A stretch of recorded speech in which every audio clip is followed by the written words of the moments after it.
Subscribe करें और bell दबाएं ताकि कोई खबर रह न जाए।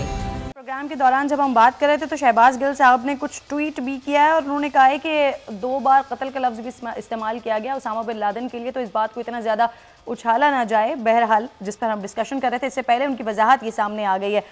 मेहमान मेरे साथ मौजूद हैं इस दौरान, आफ्ताब सिद्दीकी साहब भी ज्वाइन कर चुके हैं। आफ्ताब सिद्दीकी साहब और सर इम्तियाज़ साहब, सर मुझे ये बताइएगा, जो आज खान साहब आए, सबसे पहले तो मैं ये चाहूँगी आप इस पर कमेंट कर दीजिए कि खान साहब के पिछले 2 साल में जितनी भी बार वो असेंबली में तशरीफ लेकर आए हैं, आज उनका लहजा बात करने के लिए भी, ऑपोजिशन के लिए भी बड़ा धीमा था, बड़ा लहजा उनका बड़ा इत्मीनान वाला लहजा था।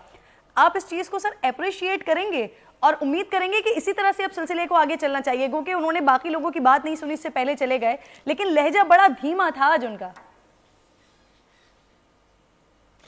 देखें जी, ये तो बहुत अच्छी बात है। अगर धीमा लहजा था और वज़ीर आज़म हैं, हुकूमत में हैं, तो उनको लहजा धीमा ही रखना चाहिए, अपोजिशन हो या पब्लिक के साथ, क्योंकि उन पर ज़िम्मेदारी है चीज़ें। और अपोजिशन तो कई दफ़ा उनको ऑफर्स कर चुकी है। बिलावल भुट्टो ज़रदारी साहब ने तो ख़ास तौर पे इस कोविड के मामले पे तो उनको बयान भी दिया था, कहा था कि आप आ जाएं आगे, लीड करें, हम आपके साथ चलेंगे। लेकिन बदकिस्मती से ऐसा हुआ नहीं था, ये फर्स्ट टाइम हुआ है। पता नहीं अब आर्जी है या मुस्तकिल इस तरह का कोई सोच उनके लेकिन पास सर है। धीमे अंदाज में उन्होंने बाकी सारी चीजें गिनवाई भी हैं, याद दिलवाई भी हैं। ये मुझे बताइए ना, खान साहब के जो टूर्स हैं और जो मुस्लिम लीग नून के और पीपल्स पार्टी के जो टूर्स रहे हैं उनके दौर में, तो सर उसके 20% खान साहब के टूर्स हैं, इतने खर्चे क्यों करते हैं आप लोग इम्तियाज़ साहब? मुझे उसका जवाब देने दें।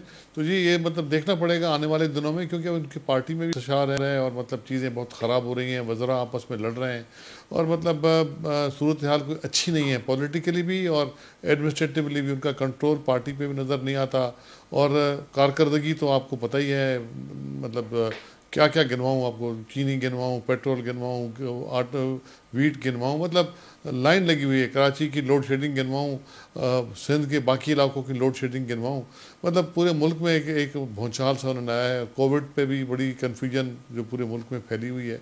लेकिन ये जो आपने बात की ना, जो उन्होंने बात की अपना दौरों की, देखिए जी ये बातें मतलब अब लोगों के लिए कोई अहमियत नहीं रखती। इम्तियाज साहब, वैसे आपने इतने सारे मामला गिनवा दिए, मुझे याद आया जब आपने सिंध की बात की। सर मैं काफी देर से सुन रही हूँ, आप मेरी भी तो सुन लेना। जब आपने ये बात की ये मसाइल हैं, तो सर सिंध से मुझे याद आया, अगर आपकी जमात के अंदर कोई मसाइल नहीं है, लेकिन सिंध में बहुत सारे मसाइल हैं सर। हुकूमत पिछले 12.5 साल से है और आपके अपने मसाइल भी तो बहुत ज्यादा हैं, उन मसाइल को भी गिनवा दिया करें इम्तियाज साहब। कौन से मसला बताएं तो मैं आपको जवाब दे दूं उसका। सर आपको नहीं मालूम सर, घर का मसला, शक्कर का मसला, सेहत का मसला, पानी का मसला, सड़कों का मसला, यहाँ पर सर मसाइलिस्तान है सिंध। देखें आपने कभी सिंध का दौरा किया? सर बहुत दफा किया है। जब शेख खुर्शीद शाह साहब ने कहा था ना कि यूरोप पे शक्कर, तो मैं पूरा शक्कर विजिट करके आई थी सर, मैं ढूंढ के आई थी, लाड़काना ढूंढ के आई थी सर। चलिए आप कहिए। सखर का एक रोड मुझे ख़राब बता दें आप शहर का। चले मैं आपको तो शिकारपुर का हमारा एक रोड ख़राब बता दें। आप कराची से निकले, मेन रोडों की मैं बात करता हूँ, कराची से 7 जाएँ हैदराबाद से 7 से लाड़काना, आप देखें बेहतरीन रोड है। आप कराची से जाएँ ठट्ठा से जाएँ सुजावल से जाएँ थर तक चले जाएँ, आप वो बॉर्डर तक चले जाएँ, बेहतरीन रोड है। आप थर से मीरपुर खास जाएं, मीरपुर खास से सांगड़ जाएं, सांगड़ से आप खैरपुर जाएं, देखें ये रोडों का जाल बिछा हुआ है। आप मतलब क्या बात करती हैं। हो सकता है किसी शहर में कोई मसला हो, सर आप उन रोड्स की बात करें जैसे M9 कहते हैं, जैसे मुस्लिम लीग नून ने बनाया था, नवाज शरीफ साहब ने आके इफ्तिताह किया था। आप अगर उन हाईवे वाली सड़क की बात करें सर, मैं अंदरूनी शहर की बात कर रही हूं। खैर हमारी बहस किसी और तरफ चली जा रही है सर, उसके लिए जरूरी होगा। ठीक है सर, आपने कहा है, मैं विजिट एक बार फिर कर लेती हूँ। हालांकि जितना मैंने विजिट किया है सिंध में, बुरा हाल है, तबाह हाल है। दावत देता हूँ, ठीक है सर, मैं एक बार फिर जाके विजिट कर लूंगी और फिर आपसे इस पर बात कर लूंगी। ठीक है सर, ठीक है। आफ्ताब साहब, मैं किसी से भी बात करता हूँ और दूसरी बात आपने अस्पतालों की बात की। ये आज बड़ा बहस हुआ है, कल भी बहस हुआ है, असेंबली में बहस हुआ है। अस्पतालें ठीक है, मतलब कोई आइडियल सूरत हाल नहीं है, लेकिन फिर भी तमाम सूबों से बेहतर अस्पतालों का निज़ाम सिंध में है। मतलब आपको मैं कहें तो गिनवा दूंगी, फिर आप कहेंगे कि किसी और तरफ आप चले गए, लेकिन हमारे पास बेहतरीन निज़ाम है। ठीक है, ये चंद फ़ोटो लेके अखबार उसमें आ जाते हैं असेंबली में, वो बंद स्कूल या किसी बंद अस्पताल जो ख़त्म हुआ है। गिल साहब ने एक जैकोबाद में गए थे, अभी एक बंद अस्पताल पे वहाँ फ़ोटो निकलवाए। वो पूरा अस्पताल शिफ्ट हो गया है। Jacobabad institute of medical sciences आप चलें देखें, मैं आपको दावत देता हूँ, आप चल के देखें।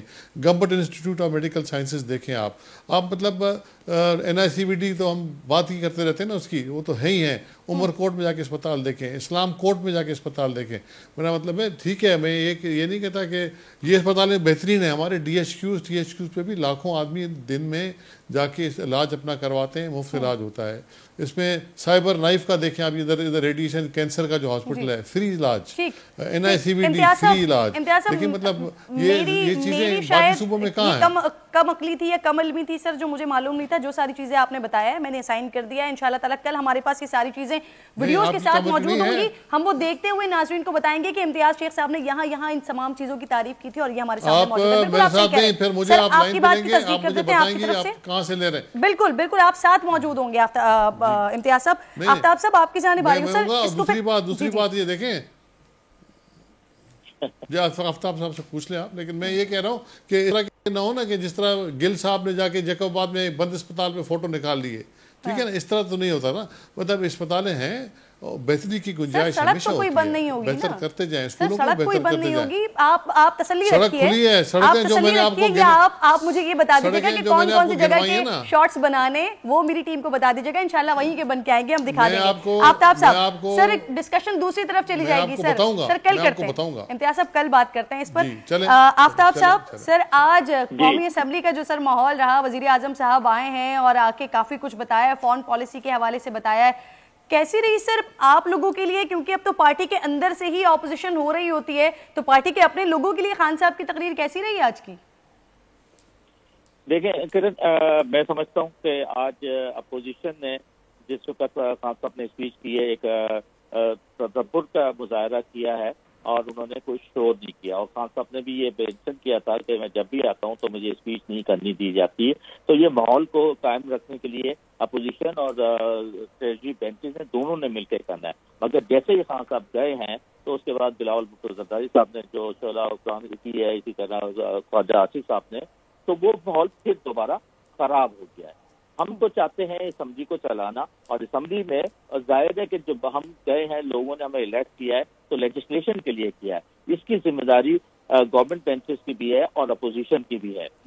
जी आफ्ताब साहब अगर हम कर्जों की बात करते हैं, जो खान साहब ने बात की है सर, पिछली हुकूमतों के कर्जे हमारे सामने, 2 साल आपका दौर सामने है सर, 12,800 अरब का कर्जा, यानी कुल मिलाकर 43,000 अरब का कर्जा पाकिस्तान के ऊपर चढ़ गया है। 2 साल में आपने ज्यादा कर्जा लिया है सर, कैसे फिर आप पिछली हुकूमतों पर तनकीद कर रहे होते हैं आफ्ताब साहब? अच्छा देखें किरण, जिस वक्त पीपल्स पार्टी की गवर्नमेंट आई उस वक्त 6,000 अरब थे और 2013 में ये गए हैं तो 14 या 15,000 अरब पे छोड़ के गए, और फिर जब नून लीग की गवर्नमेंट आई तो 30,000 अरब पे गए हैं।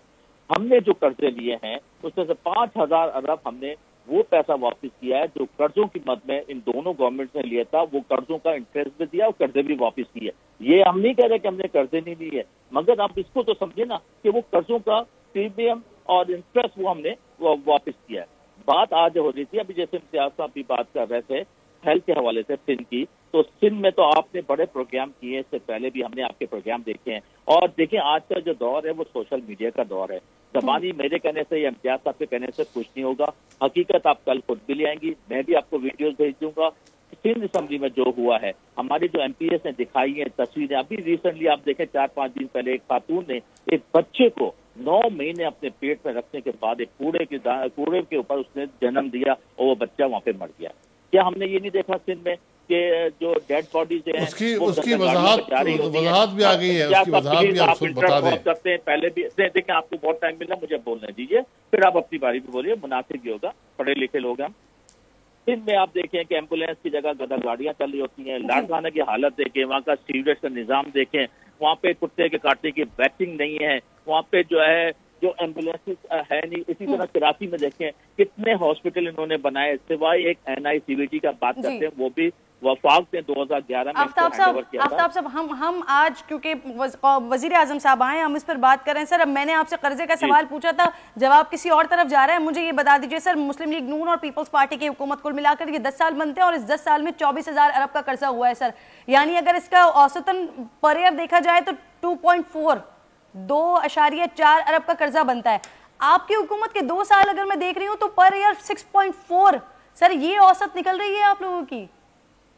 देखिए किरण, इसको समझने की कोशिश कर रहे हैं सर, यही तो समझने के लिए सवाल किया मैंने आपसे।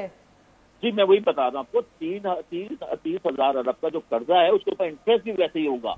अगर 5,000 अरब का होगा तो उसके ऊपर इंटरेस्ट कम होगा, ये भी आप समझने की कोशिश करें। और फिर दूसरा ये कि हमने 5,000 अरब रुपए वापस किए, हमने वो कर्जा किसी डेवलपमेंट पे नहीं लगाया, वो किसी एक्सपेंडिचर पे नहीं लगाया। और फिर कर्जे को समझने की भी ये कि जो बजट होता है उस बजट से 60% एनएफसी अवार्ड में चले जाता है और 40% जो बजट बचता है उसमें डिफेंस भी है, डेट सर्विसिंग भी है, एक्सपेंडिचर भी और डेवलपमेंट भी है। और हर साल जो बजट के बाद जो हमारा गवर्नमेंट का शुरू होता है वो लॉस से शुरू होता है। इस साल 3,400 अरब रुपए के लॉस से शुरू हुआ। ये लॉस कहाँ से पूरा होगा? ये लॉस तो ये लोग छोड़ के गए ना। हमने तो 22 महीने में आपने देख लिया कि एक्सपेंडिचर भी कम हुआ है। प्राइम मिनिस्टर ने अपने दौरों का भी बताया कि मेरे दौरे पे कितने खर्चा कम हुआ, बाकी लोगों के दौरों पे और आपने भी पूरा। लेकिन फिर सर आवाम का सवाल आता है कि आवाम का इन सबसे फायदा क्या हुआ? लेकिन आवाम के लिए तो कुछ नहीं हुआ ना सर। मेरे साथ ही रहिएगा आप दोनों, क्योंकि अवामी मसला है जो कराची वाले बेचारे भुगत रहे हैं, इस पर मैं बात। सब्सक्राइब करें और बेल दबाएं ताकि कोई खबर रह न जाए।